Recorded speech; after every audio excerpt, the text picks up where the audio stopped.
aujourd'hui, moi et Jean-Marie, on va vous parler du SEO en temps de crise. Allez-vous dégringoler dans les cercles? Donc avant de rentrer dans le vif du sujet, on va se présenter rapidement.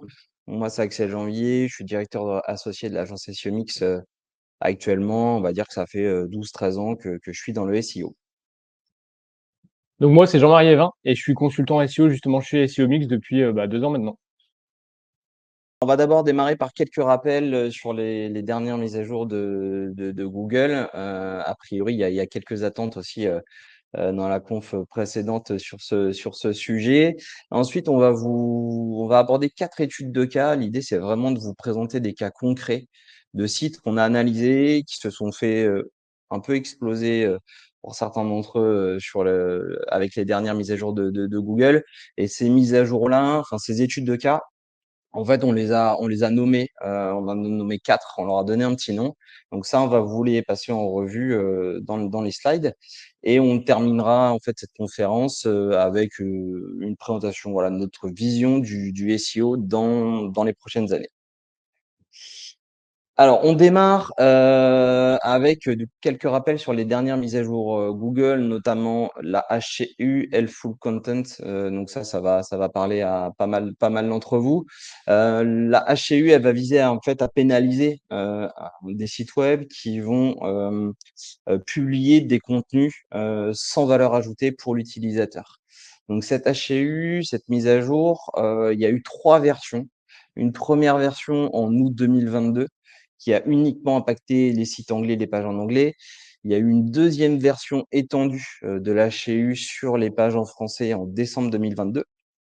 Et la dernière version, plus récemment, en septembre 2023, avec là une communication officielle de la part de Google. Donc la particularité de cette mise à jour, c'est vraiment qu'elle va impacter l'ensemble des pages d'un site, la globalité d'un site web. Quelques pages peu qualitatives vont pouvoir aussi impacter négativement en fait d'autres pages qui seraient mieux structurées, plus quali sur le site web. Et à l'inverse, Google peut aussi récompenser en fait des sites qui font des efforts, à savoir avec un gros volume de pages très quali, pensées pour les utilisateurs, et les quelques pages peu quali, avec peut-être des contenus plus pauvres. Ces pages-là vont pas venir impacter négativement le site web dans sa globalité. Et là, du coup, sur cette slide, on a mis juste un petit exemple d'un article, les 6 tendances coiffure adoptées en 2023. C'est typiquement le type d'article avec du texte brut, sans mise en forme, qui répond pas forcément à l'intention. Là, en l'occurrence, moi, j'attendrais plutôt des photos du média pour répondre en fait à la requête de l'utilisateur. La deuxième mise à jour qu'on voulait aborder dans le cadre de cette conférence, qui est plus récente, elle, c'est la Core et Spam Update de mars 2024. Cette mise à jour-là, elle vise vraiment à affiner, à améliorer la pertinence des résultats sur Google. Elle a été déployée sur un mois.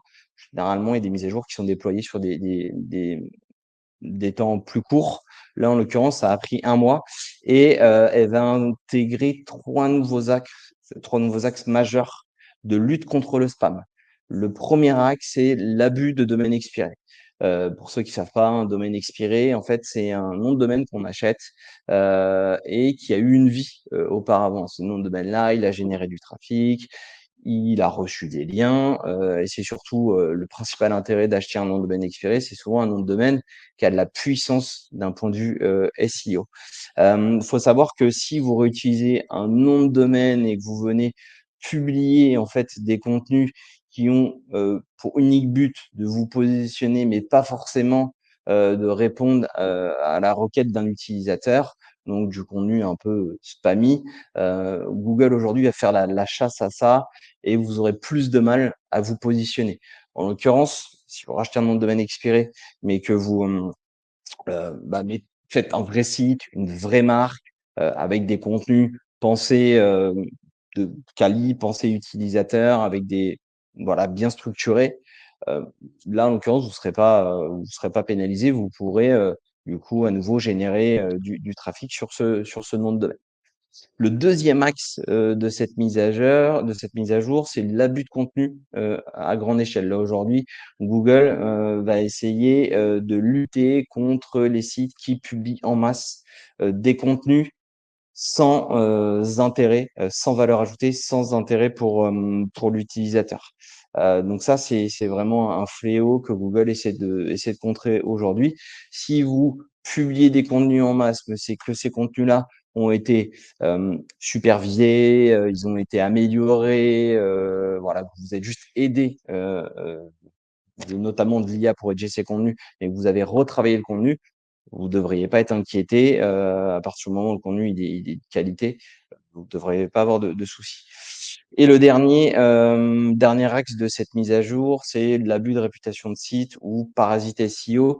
Là, l'idée, c'est d'aller publier en fait des pages sur des sites tiers qui ne vont pas superviser la publication de ces contenus-là. C'est-à-dire que c'est des publications ouvertes. Vous arrivez, vous publiez votre contenu et vous bénéficiez en fait de la puissance et de la notoriété du nom de domaine. Et donc ça permet de se positionner facilement sur la requête, sauf que généralement, comme il n'y a pas de vérification de la part du site qui a publié le contenu, on va se retrouver parfois avec des contenus très spammy, sans valeur ajoutée. La plupart du temps, il y a des liens d'affiliation parce que ça permet aussi du coup de récupérer des commissions sur la personne qui a publié le contenu.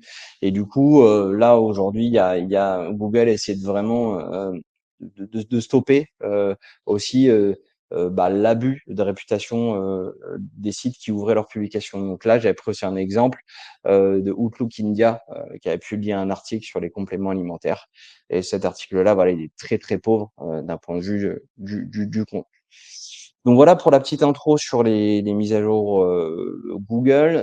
Maintenant, je laisse la main à Jean-Marie qui va vous présenter une première étude de cas.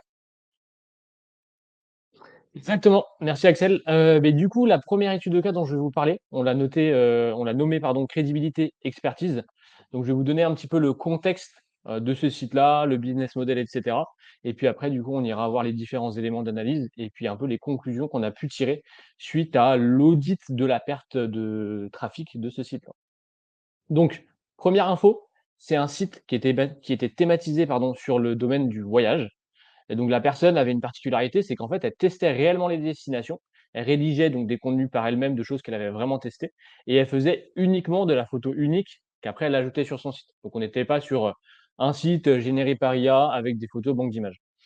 Le modèle, c'était un modèle, top activité A, nom de la ville. Donc typiquement, voilà, top des activités à Mykonos, ce genre de choses. Et finalement, les mots-clés qui ciblaient, c'était top activité, meilleure activité et que faire à Mykonos, par exemple.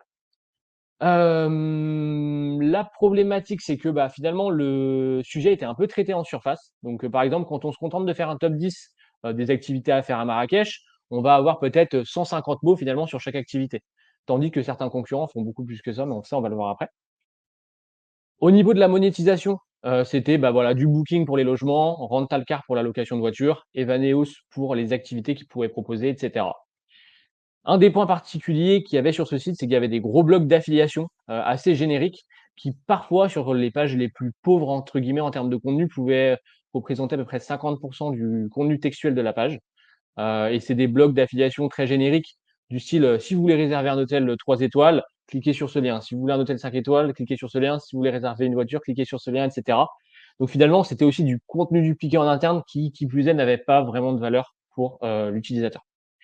Et le dernier point, qu'on avait remarqué, c'est qu'en fait, à partir d'une date précise, les nouveaux contenus que cette personne-là publiait sur son site étaient totalement bridés. Il n'y avait pas une «réaction normale» entre guillemets en termes de positionnement. Donc ça, on va le voir juste après dans la slide avec, l'indice de visibilité Systrix. Et en fait, ce qu'on voit, c'est qu'il y a vraiment une chute nette en septembre 2023, donc date de la mise à jour, Helpful Content. On va le vérifier juste après. Vous allez le voir avec du coup les mots-clés positionnés, d'après l'outil SEMrush. Donc voilà, ça reste un outil, mais voilà, ça reste quand même quelque chose d'intéressant à prendre en compte. Et en fait, on se rend compte que, à partir d'octobre, voilà, il y a peut-être, 8 000 mots-clés qui sont positionnés alors qu'avant on était à peu près sur 12 000 mots-clés, pardon. Et l'autre point qu'on a remarqué, c'est que À gauche, si vous regardez sur les petites barres, vous aviez une partie verte, c'est les fonctionnalités certes, donc tout ce qui est notamment pour ce type de site, People Also Ask, ce genre de choses. Et en fait, bah, au fur et à mesure, à partir d'octobre, le site était plus présent dans ces fonctionnalités certes. Et le deuxième point qu'on remarquait, c'est que, bah, voilà, tous les mots-clés en top 3, en fait, au fil des mois jusqu'à aujourd'hui, juin 2024, ont tendance à glisser et arriver en deuxième page et cetera. Là, j'ai pris un exemple, typique de mots-clés qui étaient ciblés par ce site, donc que faire à Bruxelles?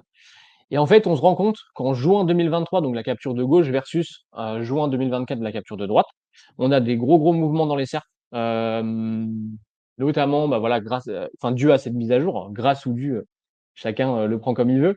Donc en fait, quasiment le top 10 a entièrement changé. Il y a beaucoup d'acteurs qui ont viré et il y a quelques nouveaux acteurs, du coup, qui sont arrivés. C'est ceux que j'ai entourés notamment en vert. Et en fait, on peut voir certaines choses, c'est qu'il y a des sites très thématisés sur la ville en question. Donc là, on est sur Que faire à Bruxelles. Le premier site, c'est Visite Bruxelles. On a aussi, Bruxelles Secret et Visitons Bruxelles. Donc ça, c'est une typologie de site dont on va parler après. Et on a aussi des sites beaucoup plus généralistes, sur voilà, le voyage, l'activité en voyage comme Hello Tickets. Et après, on a des petits, outsiders comme, French Wanderers, qui est plus un blog un peu personnel, mais hyper bien travaillé. Je vous invite à le regarder si ça peut vous intéresser, ça donne des idées. Donc, finalement, qu'est-ce qu'il faut faire? Les gros sites, ce qu'on a vu, c'est qu'ils performent, énormément. Donc pourquoi ils performent? Parce qu'en fait, eux, ils se contentent pas, par exemple, d'un top d'activité, mais ils vont beaucoup, beaucoup plus loin. Typiquement, bah, là, voilà, là, si on prend l'exemple, de Mykonos, ils vont pas faire juste, quelles activités faire à Mykonos, ils vont dire, bah, que faire en janvier à Mykonos, que faire en février à Mykonos, quelles activités nautiques faire à Mykonos, quels sont les 10 meilleurs restaurants de Mykonos, et cetera.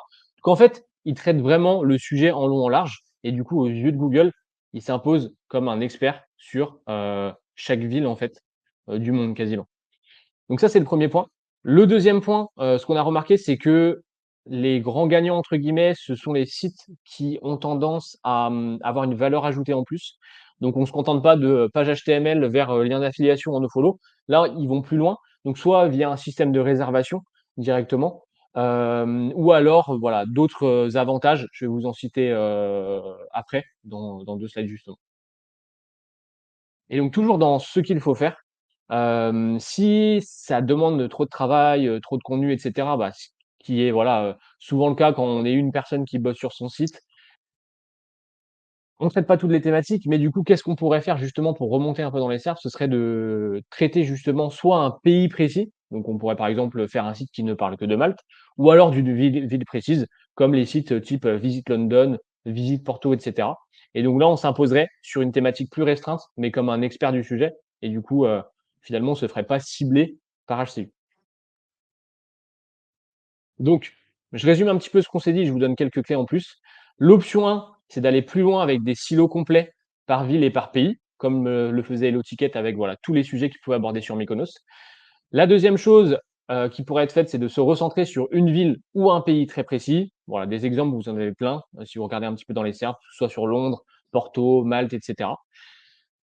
Le deuxième point, c'est d'avoir du coup, bah, un contenu avec vraiment, voilà, un contenu de qualité, valeur ajoutée. Donc, notamment, voilà, pas se contenter de dire: «Bah, les 10 activités à faire, c'est ça», mais peut-être: «Nous, on a fait ça, on a aimé ça, on a aimé ce restaurant, voilà les photos de ce restaurant» et cetera.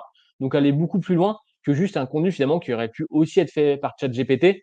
Donc voilà, vraiment se démarquer par rapport à ça. Le troisième point, ce serait d'avoir une offre avec de la valeur ajoutée. Donc, comme je disais tout à l'heure, soit le fait de pouvoir réserver en ligne, mais on peut penser aussi à d'autres choses, comme typiquement bah, une checklist pour voyager dans tel pays, voilà, une checklist téléchargeable, ou alors, pourquoi pas, une offre où finalement l'éditeur du site fait un petit peu office d'agence de voyage, puis on met voilà, la durée de son séjour, la ville, qu'est-ce qu'on aime, est-ce qu'on aime la nature, la ville, les sports nautiques, etc. Et on nous fait une sorte de package tout inclus. Donc ça pourrait être un exemple d'offre en plus pour pas se contenter justement de l'affiliation et apporter une valeur ajoutée justement en plus. L'autre point, c'est d'éviter de faire que des contenus type top 10 parce que déjà 1, c'est pas vraiment quelque chose de naturel. 2, si, on a, 30 activités à faire, pourquoi pas aussi faire un top 30 du coup? Et l'autre point, bah, c'est que finalement on se rapproche un petit peu des MFA aussi dans un peu la typologie de page, ce genre de choses-là. c'est-à-dire, voilà, meilleure tondeuse, top 10 des tondeuses, donc on a un peu des patterns aussi sur la typologie de page, qui peut être proposée au moteur de recherche. Pour les blogs d'affiliation, pour moi, il faut un petit peu les remettre en forme, peut-être faire des choses aussi plus personnalisées, proposer par exemple un restaurant précis, une activité précise et pas forcément faire un listing avec, tout ce qu'on peut faire pour, espérer convertir au mieux. L'autre point, c'est tout ce qui est réseaux sociaux. On va en reparler plusieurs fois là dans les différents cas, mais c'est ne juste de pas dépendre que du SEO. Donc que ce soit réseaux sociaux, voilà Instagram, TikTok, voilà faire du YouTube aussi, avoir une newsletter. Tout ce genre de choses-là, ça participe à avoir un écosystème pardon. Et aujourd'hui, on sait que Chrome, en fait, va capter tout ça, et pouvoir interpréter ces signaux. Donc on sait que c'est, hyper important. Et le dernier point, c'est tout ce qui est critères EAT. Donc, on va aussi en reparler plusieurs fois dans cette conférence-là, mais tout ce qui va être expertise, autorité, fiabilité, voilà, avoir des personnes identifiables, qui sont les rédacteurs, quels sont leurs réseaux sociaux, quelle est leur entreprise, quel est leur écosystème, leur page Facebook, et cetera, et cetera. Donc tout ça, c'est des critères aussi qui sont importants de prendre en compte. Donc voilà pour ce premier cas et maintenant je vais laisser Axel démarrer pour le deuxième cas. Merci, Jean-Marie. Alors, pour ce deuxième cas que j'ai nommé abus d'autorité, je vous donne un tout petit peu de contexte aussi.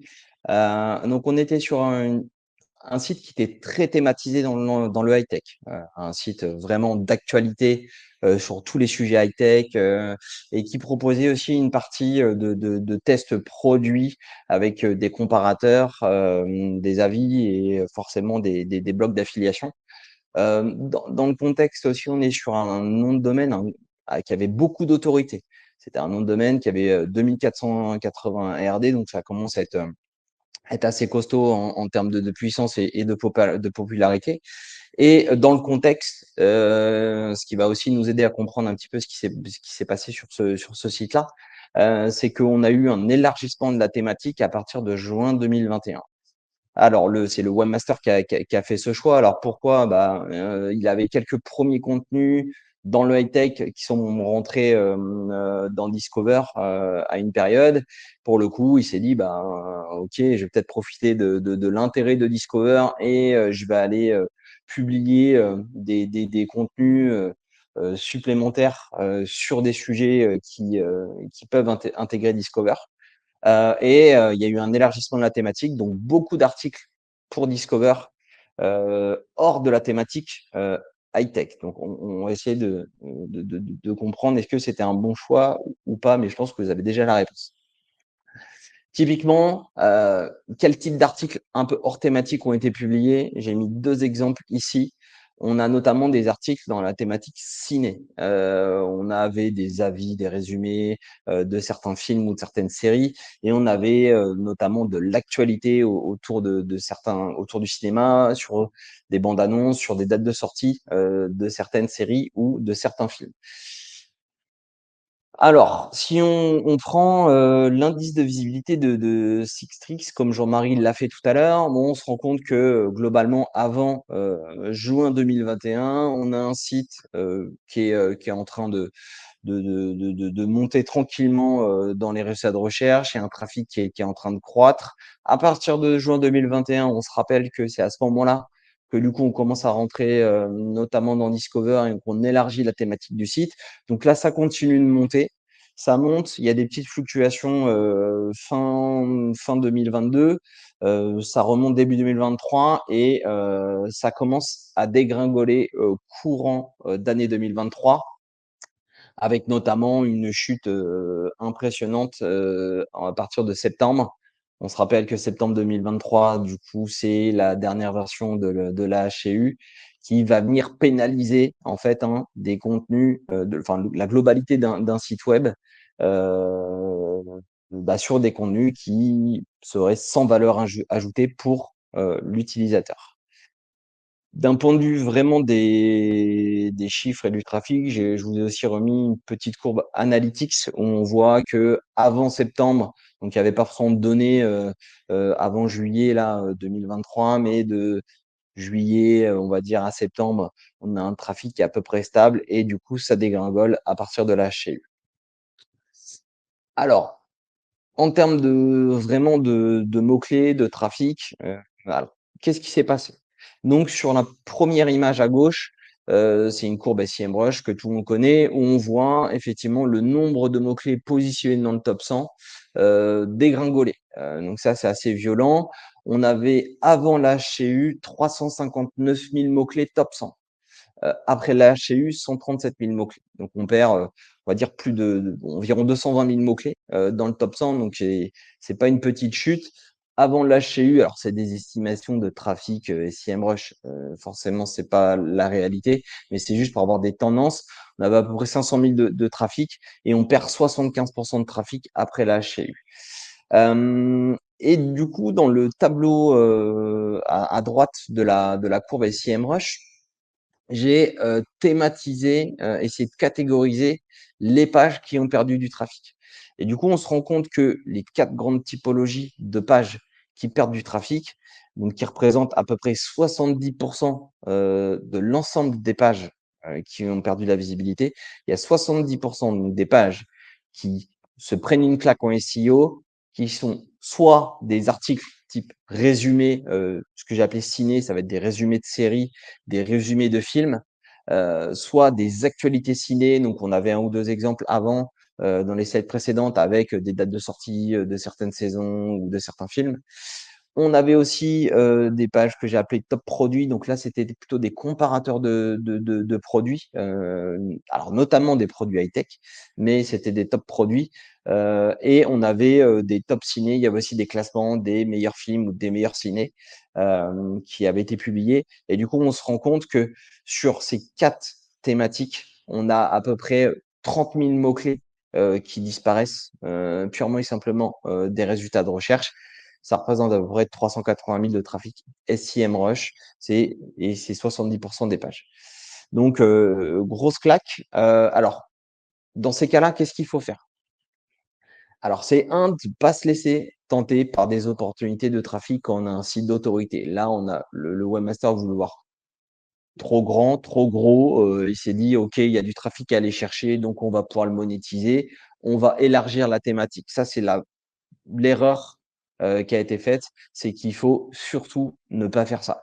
Il y avait un site qui était très thématisé high-tech, qui était très puissant aux yeux de Google, des articles à peine publiés, ça se positionnait. Et pour le coup, on est venu plomber en fait le bon SEO de ce site-là par l'élargissement et par l'attrait des opportunités de trafic parce qu'on était un site d'autorité.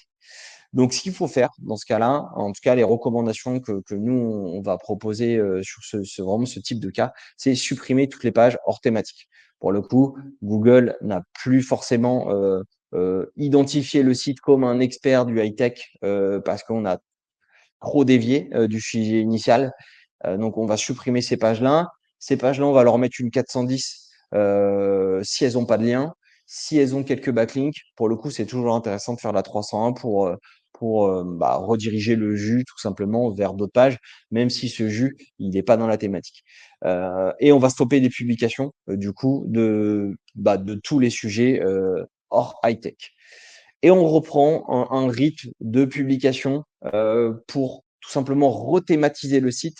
On va préparer des contenus de haute qualité, vraiment dans la thématique tech, avec des rédacteurs spécialisés sur les sujets. Et on va comme ça venir rethématiser le site et remontrer voilà, de l'expertise, de la crédibilité aux yeux de Google. Et surtout, il faut publier, publier, publier, voilà, pour retrouver un trafic en croissance le plus rapidement possible. Comment on va aussi améliorer l'autorité des contenus, retrouver cette crédibilité? Google avait communiqué sur le fait que l'autorité thématique, ça aidait vraiment le moteur de recherche à déterminer en fait la qualité d'une page et d'un site web. L'idée, c'est vraiment d'aller publier des articles, des pages très documenté. Si on a des mentions avec des références à citer, il faut le faire. Si on doit mettre quelques liens externes pour valoriser un sujet, et si c'est un lien qui est utile pour l'utilisateur, il faut le mettre. Mettre en avant vraiment des experts dans les rédacteurs. On fait des pages auteurs, on vient démontrer l'expérience de cet auteur-là sur la thématique, montrer que vraiment c'est un expert du high-tech. On structure bien ça, on met des pages auteurs avec ses dernières publications. Éventuellement, on peut venir mettre des témoignages sur l'auteur, voilà, ou des retours d'expérience, ou valoriser l'expérience en fait de l'auteur sur le sujet. Ça, c'est hyper important. Mettre en avant les experts. Et le dernier élément, c'est on va essayer de récupérer des signaux d'autorité. Donc, par signaux d'autorité, c'est diffuser au maximum les contenus sur d'autres plateformes.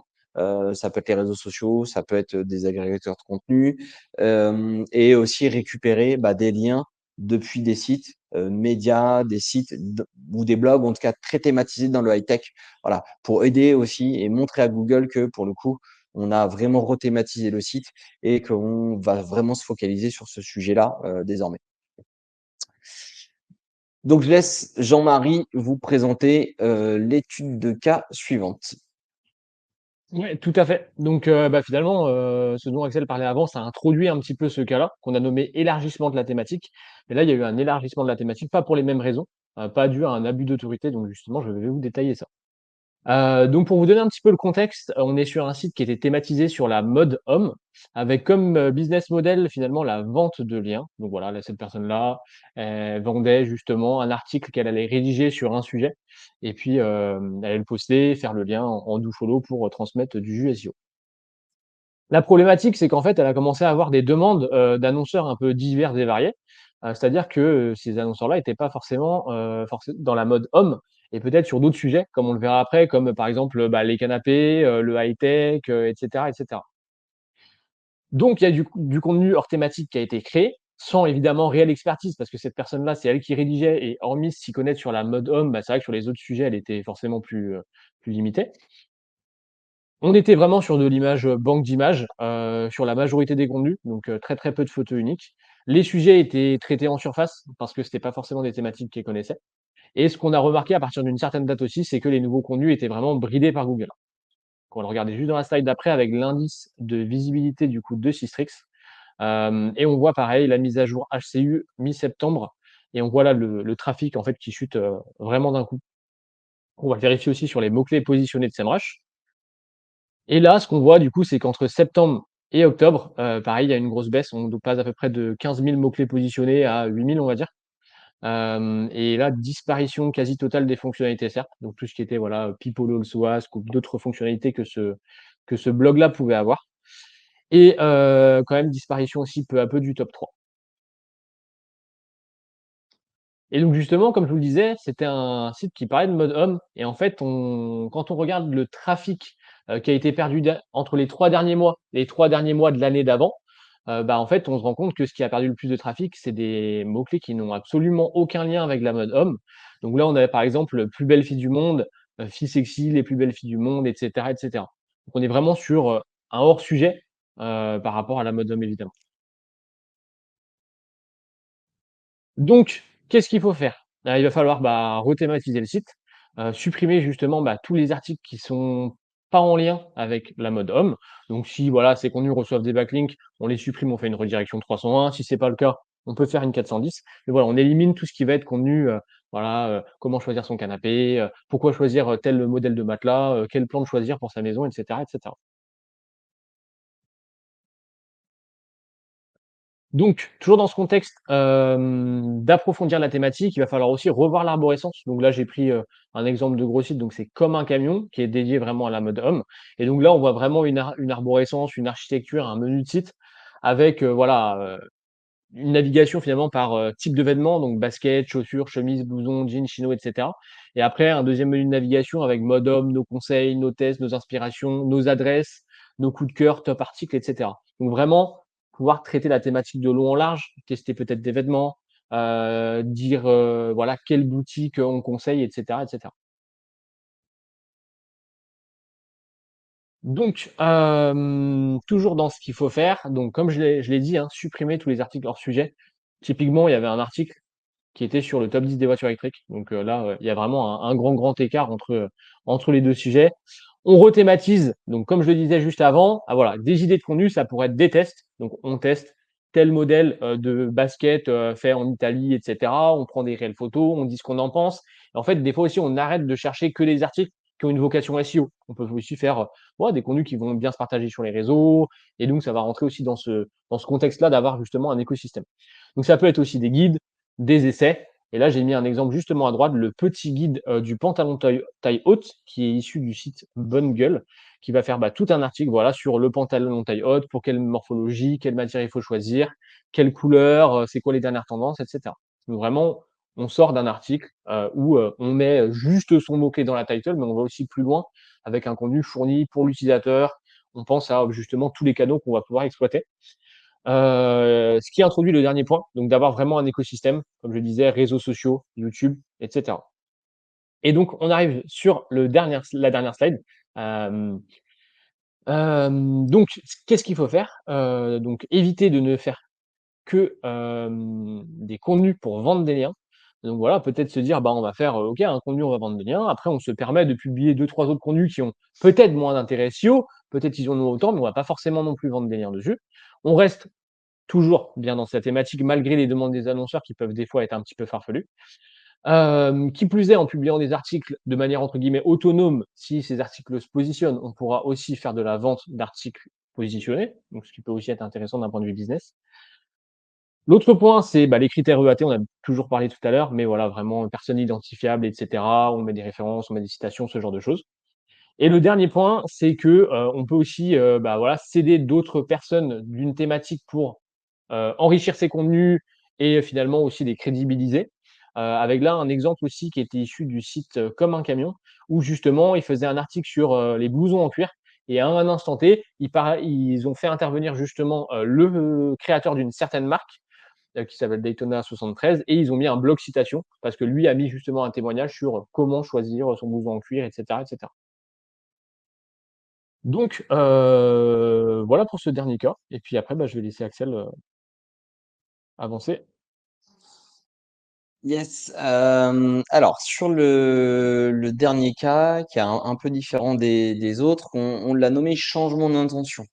Alors, pour donner un tout petit peu de contexte, on est sur un site, dans la thématique du portage salarial.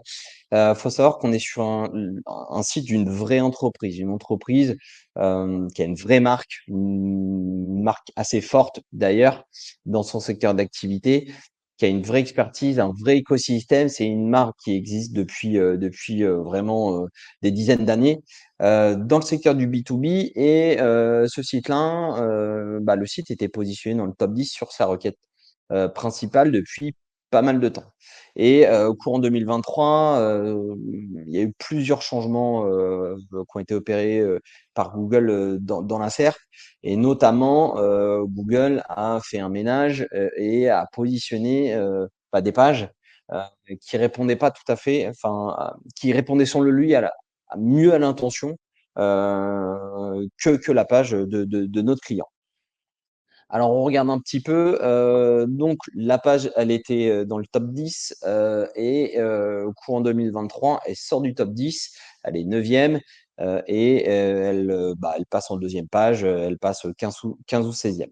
Alors, qu'est-ce qui s'est passé? On avait une page, en fait, qui ne répondait plus à l'intention de recherche de ce qu'attendait Google. Elle répondait plus ni aux attentes de Google, ni aux attentes des internautes. C'est vrai qu'on avait une page qui était très informationnelle, beaucoup de texte brut, quasiment que du texte d'ailleurs. J'ai mis une capture d'écran où, on se rend compte que c'est des paragraphes, un titre, un paragraphe, un titre, un paragraphe et qu'il y a pas forcément de mise en page spécifique et aujourd'hui, on sait que, les signaux utilisateurs, si vous avez suivi, un petit peu l'actualité de Google avec le leak, on sait que les signaux utilisateurs, voilà, c'est même si on le savait déjà un petit peu avant qu'ils étaient pris en compte, mais on sait réellement que là, Google utilise ces signaux-là. C'est important de pouvoir garder, en fait, un internaute sur une page. Donc là, en l'occurrence, c'est pas une page qui donne très envie.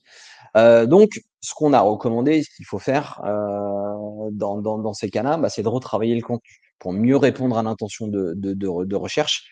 surtout apporter des éléments différenciants sur sa page. Il faut aussi se différencier de la concurrence en apportant de la valeur, en précisant l'intérêt de pourquoi il faut venir, il faut venir sur votre site et pourquoi il faut utiliser les services de votre société. Voilà, vraiment marquer des éléments différenciants au niveau du marketing, mettre en avant vos atouts au sein de la page et assez rapidement pour retenir l'internaute sur la page. Ensuite, on va essayer d'améliorer la lisibilité de la page. On a vu que la page a été très textuelle, texte brut, avec du format visuel. On va utiliser de l'image, de la vidéo, des schémas un peu synthétiques. On va utiliser des blocs d'aide à la lecture. Ça, aujourd'hui, on le voit de plus en plus, mais mettre un sommaire sur les pages, ça va aider l'internaute à naviguer dans la page.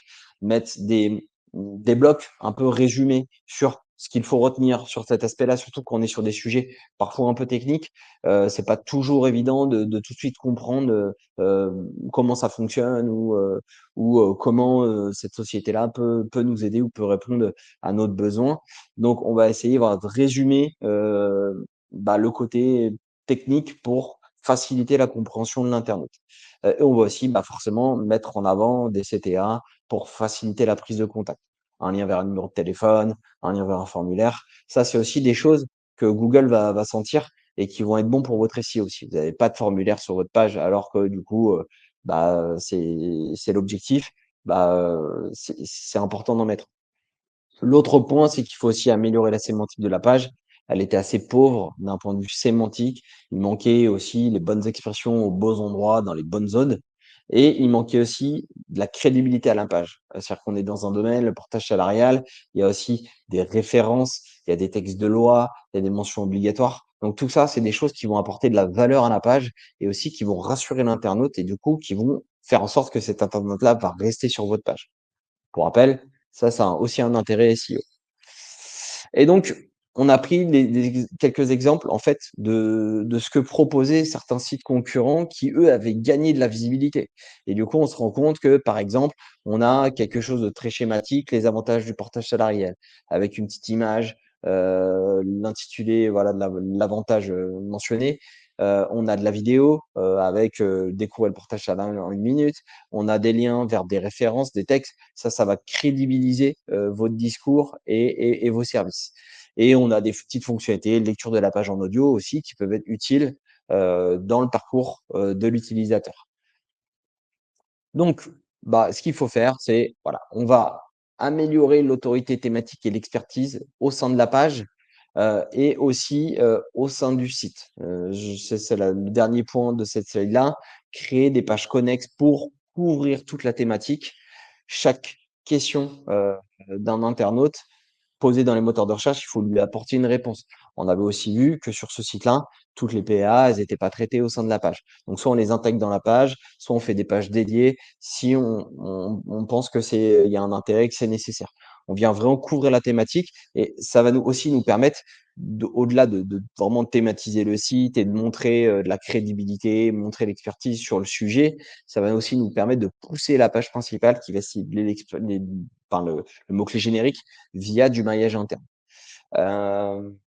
Donc voilà, proposer les contenus à forte valeur ajoutée, démontrer expertise, crédibilité, mentionner des gens aussi, des salariés, des experts du sujet. Ça aussi, c'est des choses qu'il faut développer sur la page.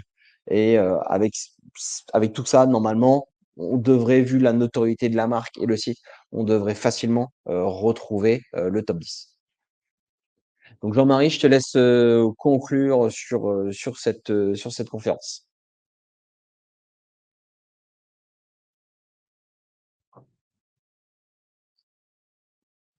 J'avais désactivé mon Jean-Marie? micro, je viens de le réactiver, désolé. OK. Je disais merci beaucoup, Axel et effectivement, je vais conclure assez rapidement sur, la conférence. Donc, ce qu'on a noté, et ce qu'on voulait un petit peu vous partager comme conclusion, c'est que, voilà, on peut pas prédire les évolutions du moteur de recherche, mais il faut quand même essayer de les anticiper. On va toujours vers un contenu de meilleure qualité, voilà, une prise en compte des, critères EAT, ce genre de choses-là. Donc, il faut vraiment être, proactif, j'en parlerai aussi après, mais vraiment toujours viser vers un contenu, de bonne qualité, d'expertise et cetera.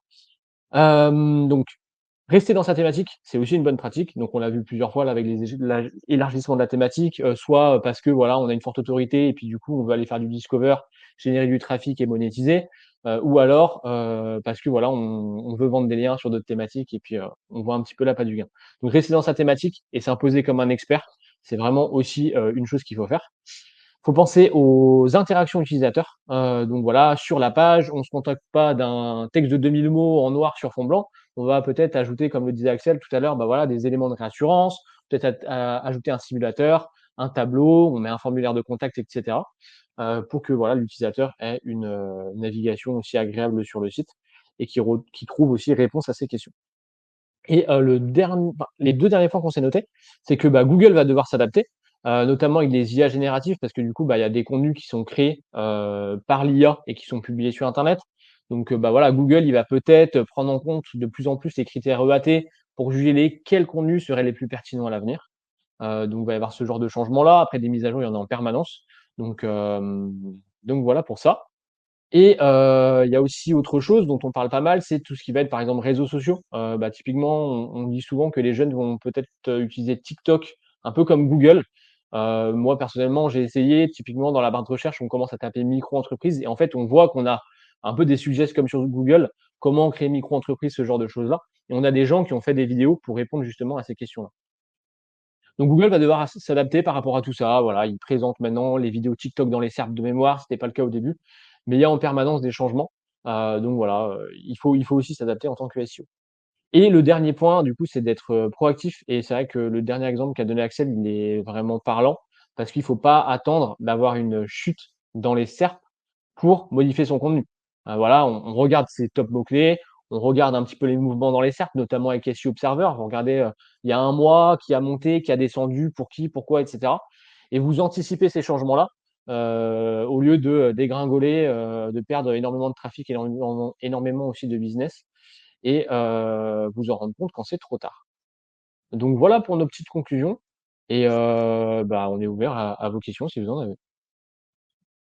Yes, merci de votre écoute et puis on est effectivement disponible pour les questions. Hop, bah, merci déjà pour la conférence. Top. Les cas concrets, c'est toujours très, très parlant, ça Mmh. c'est cool. Bravo à vous. Hop, on va mettre les, différentes questions et je passe la main à Bilker. Une première Yes. question de David.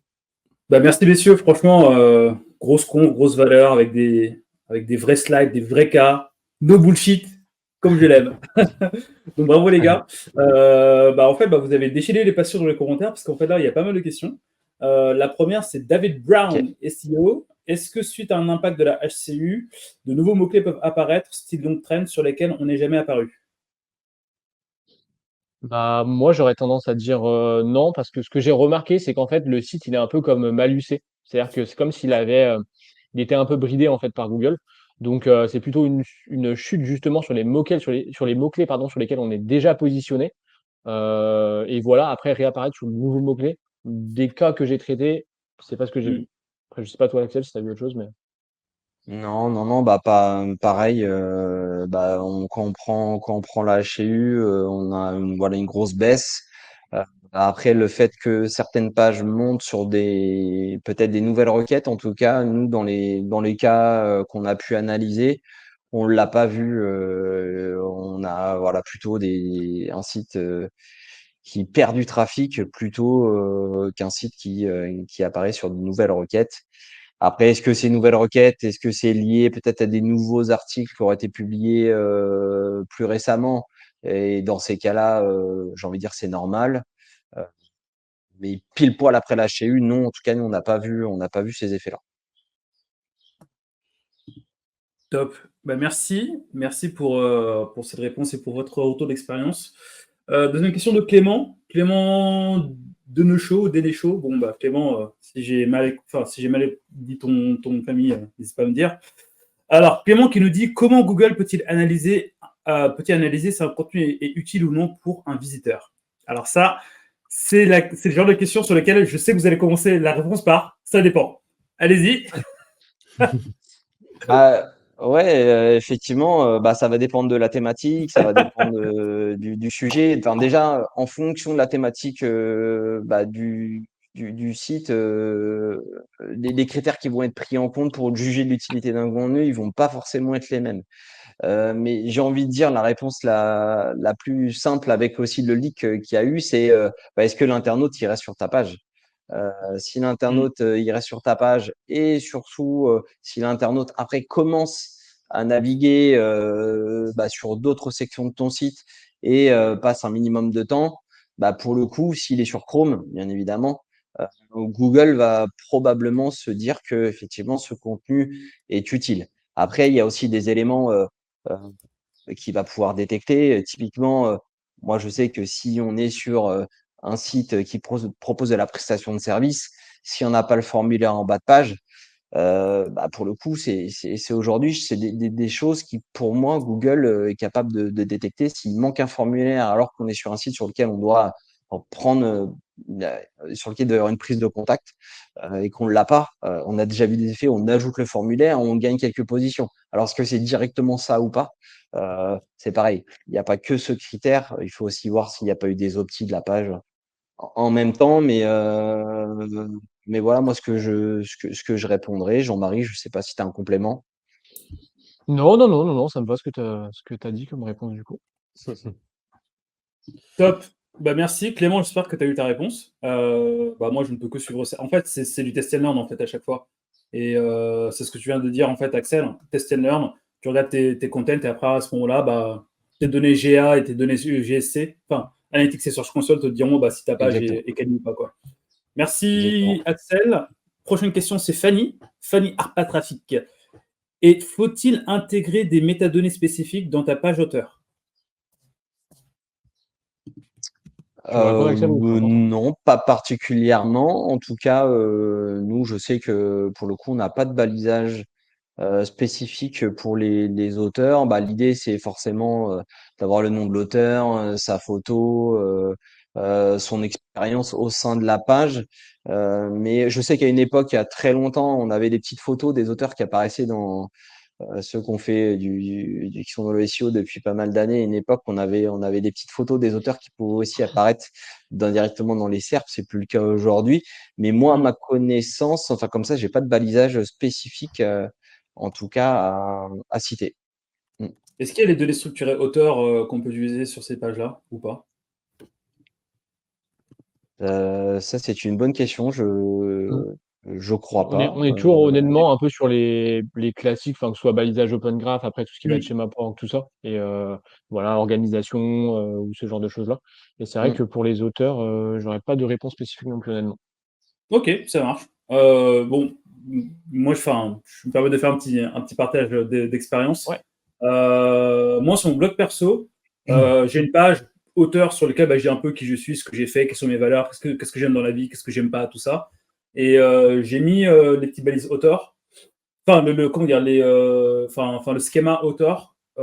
J'ai pas eu de boost ou bien j'ai pas eu de plus de visibilité que ça. Je l'ai mis, mais après, voilà, pour l'instant, je n'ai pas encore eu de feedback vraiment probant par rapport à ça. Voilà, tout ça pour dire que j'ai fait quelque chose. Et tout ça pour dire que j'ai fait quelque chose et que ça n'a pas fonctionné. Bref. Non, schéma Power, c'est vrai que c'est des bonnes pratiques, voilà, pour tout ce qui va être, par exemple, produit, etc. Après, des balisages schéma Power, il y en a vraiment des quantités, et c'est vrai que nous, on reste assez sur les basiques. Voilà, organisation, articles, produits, ce genre de choses-là. Et après, on peut toujours en rajouter plus, mais bon, pas convaincu forcément de l'intérêt. Je ne sais pas si on aura le temps de répondre à toutes les questions. Si jamais vous avez un peu de temps, Axel et Jean-Marie, après, pour faire le tour des commentaires et de répondre à celles qu'on n'aura pas répondu, ça sera cool. Et puis, s'il y en a qui veulent en poser encore, n'hésitez pas, ils y répondront. J'ai vu qu'il y avait une question de Cédric Girard. Ça fait plaisir qu'il soit parmi nous, donc je vais l'afficher. Vas-y. Selon vous, au bout de combien de temps peut-on remonter la pente? J'ai le sentiment que ce facteur temps est d'autant plus important que la thématique est concurrentielle. Cas client.